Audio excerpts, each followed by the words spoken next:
Are you ready then? It's recording, yeah. Yeah? Okay. Hold on a second, let me just... I'll just stay here a bit. I'll announce where we are in front of the stables, walk to the mansion, and then I'll go on. Okay. Just remember, keep a distance. The Lady of Lenox, Henry James called her, most celebrated of the cottagers. It was Edith Newbold Jones Wharton who achieved the distinction of moving in the social aura of early 20th century in Lenox and being at the same time a writer worthy of serious consideration.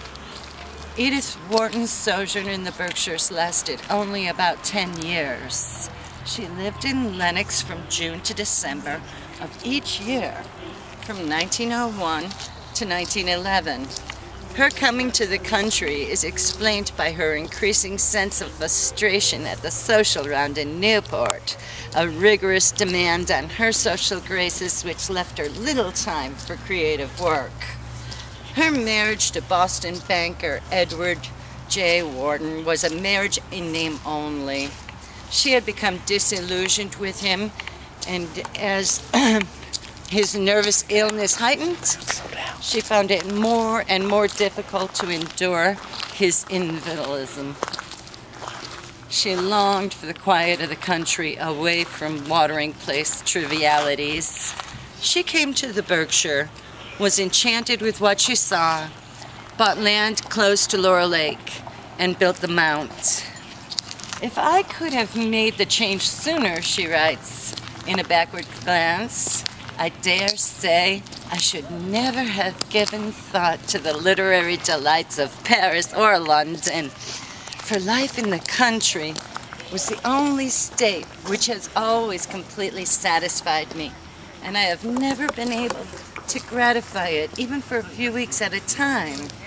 Now I was to know the joys of 6 or 7 months a year amongst fields and woods of my own, and the childish ecstasy of that first spring outing at Monadnock swept away all this in the deep joy of communion with the earth.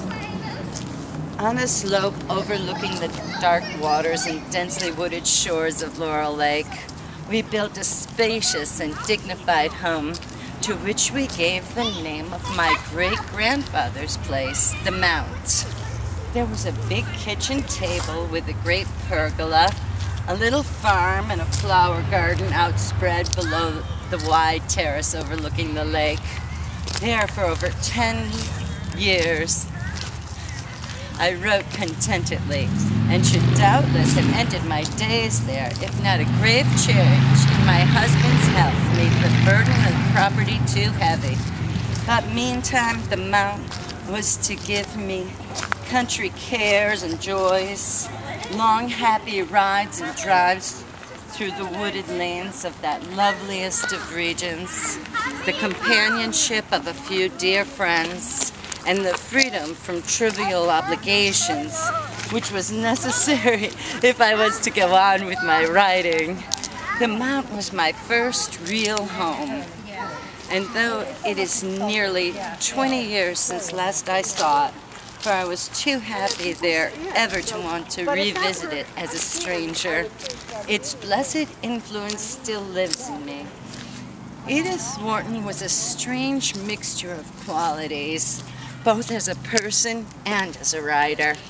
She would not normally take up much of our time in a consideration of the history of Lenox, but she was a keen observer of the Berkshire scene, a critic of social manners and mores, and a largely unrecognized forerunner of what was to be the massive literary movement called realism.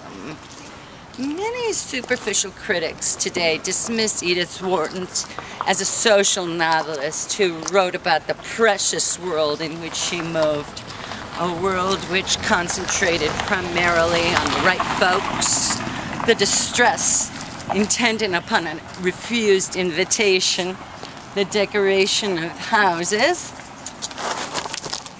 and the making of marriages a la mode. She is more than this.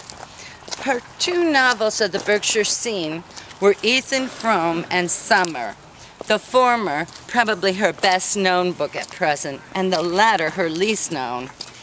These two novellas, for Ethan Frome, is only really a very long short story. She called it a novella.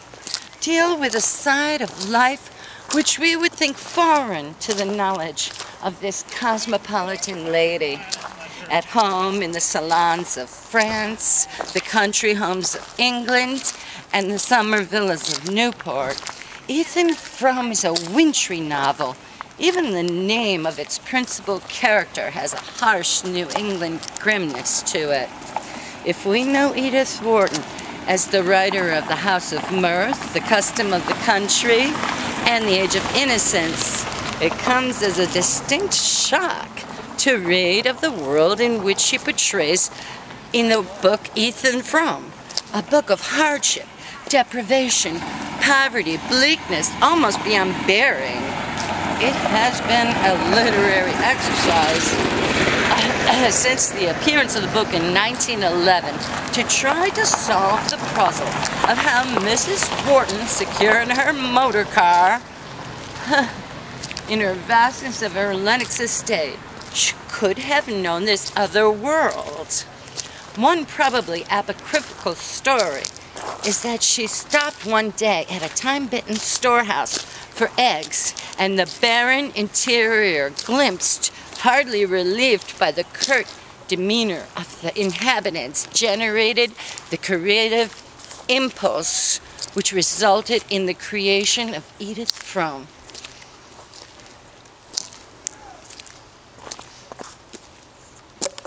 Is that good?